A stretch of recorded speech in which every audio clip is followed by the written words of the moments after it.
大家好，歡迎嚟到 Masterpicks 嘅 Pattern 介紹系列。今日我哋嚟傾以經典形態雙頂形態。雙頂形態說明股價喺一段時間內觸及兩次相近高點後回落，形成 M 型結構。佢通常由兩個大致等高嘅高點組成。第一次上漲觸頂回落，形成左頂；第二次再漲到相似水平，形成右頂。頸線連接兩個頂之間嘅低點。當股價向下突破頸線嘅時候，就係賣出信號，預示趨勢可能反轉下行。而家俾我哋喺 Masterpicks 內實操睇下。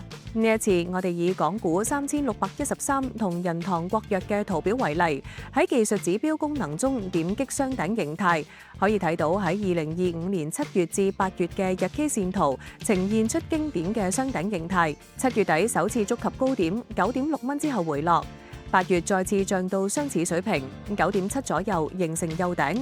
9月股價跌破雙頂之間嘅低點，且成交量放大嘅時候就係賣出時機。此後股價便一路進入下行軌道。此外，雙頂形態亦都能作為選股指標喺我哋嘅 Pattern Scanning 中出現。